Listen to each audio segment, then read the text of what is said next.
Hello dear student, welcome back our YouTube channel. You are watching PS Institute. साथियों, आज इस video में बात करूंगा यूपीएसआई के बारे में। अब लगभग एक महीना और 5 दिन बचे हुए हैं। आज से आप जोड़ेंगे तो एक महीना 3 से 4 दिन ही बचे हैं। लगभग 5 दिन आप बना सकते हैं।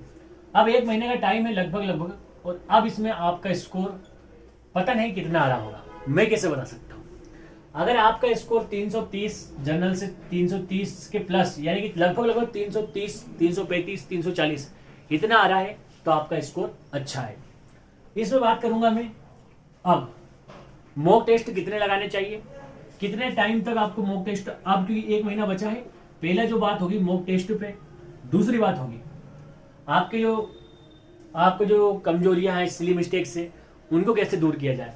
दूसरी बात होगी सिली मिस्टेक्स पे। अगर आपने मॉक टेस्ट लगाया है तो सिली मिस्टेक्स जरूर आएगी आपके पास में। इनका भी आपको सॉल्यूशन दूंगा मैं इसमें, सिली मिस्टेक्स के बारे में। और यूपीएसआई की जो कि 15 मार्च जो एग्जाम है, इसलिए अब आपको जो मॉक टेस्ट लगा लिया आपने, सिली मिस्टेक हो गई है, आपको लगभग टारगेट कितना करना चाहिए। सिर्फ 3 चीजें आपको बताऊंगा, सिर्फ 3 चीजें। एक तो आपको मैं टारगेट बताने वाला हूं, दूसरा आपको मॉक टेस्ट कितने लगाने चाहिए, और चौथी सिली मिस्टेक। ठीक है, सबसे पहले बात करूं साथियों में मॉक टेस्ट की। तो अब वो समय है जब आपको अपने आप को जितना पढ़ा है उसको हमेशा परखने की जरूरत है। जितना भी आपने पढ़ के रखा है आप टेस्ट लगा सकते हैं।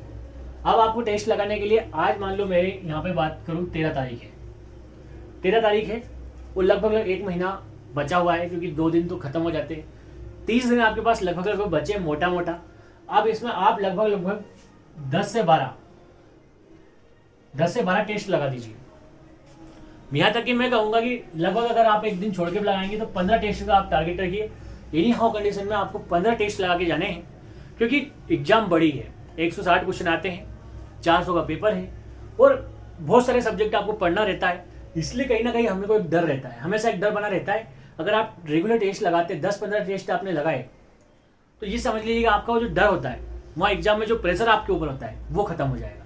इसलिए कोशिश करिए कि मिनिमम तो आप 10 से 12 टेस्ट लगाए, और एक अच्छा स्टूडेंट मैं कोशिश करूंगा कि वो 15 टेस्ट लगाए। लगभग एक दिन छोड़े और अगले दिन टेस्ट लगाए, फिर एक दिन छोड़े फिर अगले दिन टेस्ट लगाए। इससे क्या होगा, आप ये मान के चलिए कि हिंदी आपकी अच्छी है, आप हिंदी में सोच रहे हैं कि मैं पूरा 40 में से 40 ले आऊंगा, लेकिन जब आप टेस्ट लगाएंगे तो आपको पता चलेगा कि 3 से 4 क्वेश्चन तो मैंने ऐसे जो आते थे वो गलत कर दिए। आपकी रेटिंग बहुत अच्छी होगी, लेकिन आप जब टेस्ट लगाएंगे तो आपको पता चलेगा कि भाई 3 से 4 क्वेश्चन यहाँ भी मैंने बिना वजह गलत कर दिए। जो मुझे याद थे, जो ट्रिक मुझे याद थी, जो इसका आंसर मैं सही निकाल के ले आया था, लेकिन मैंने गलत टिक कर दिया। मैं इसमें आप देखेंगे कि यार इसका तो मैं ये निकाला था, लेकिन ये आंसर आया था। हर चीज आपको कब पता चलेगी, जब आप टेस्ट लगाएंगे। ठीक है, आप टेस्ट आपने लगाया तब आपको एक चीज देखने को मिलेगी, आपका स्कोर या तो आप 4-5 टेस्ट लगातार देंगे तो या तो आपका स्कोर स्टे हो जाएगा, यानी कि मान लो 330 आ रहा है तो इतना ही आएगा, बढ़ेगा नहीं। आप खूब हाथ पैर पटकेंगे, ये करेंगे वो करेंगे, अगर आपने काम नहीं किया इस पर तो नहीं बढ़ेगा। वो फिर चाहे किसी का 300 पे अटक जाए या किसी का 330 पे, ये डिपेंड करेगा वो कितना अच्छा पढ़ाने वाला बंदा है। यहाँ पे रोल निभाती है सिली मिस्टेक्स। सिली मिस्टेक्स को खत्म करने का 2 ही उपाय है।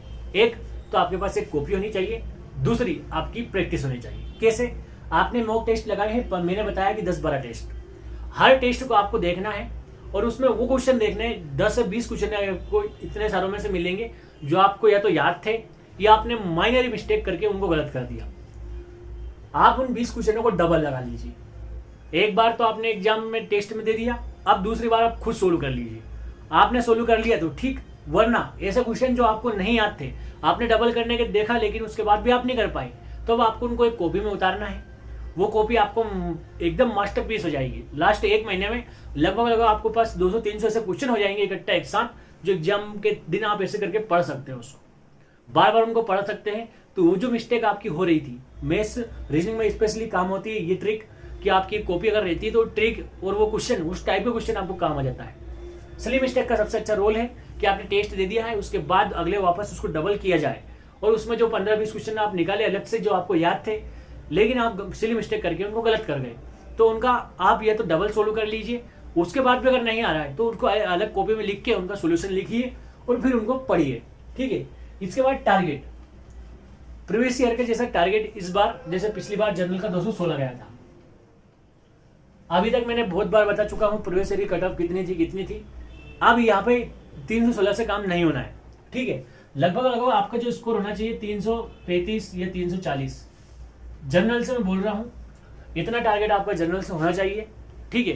और हर एक कैटेगरी में आप 15 से 20 नंबर प्लस कर लीजिए, तब जाके कहीं ना कहीं आप उस सेफ जोन में पहुंचेंगे, क्योंकि कॉम्पिटिशन इस बार चरम पे है।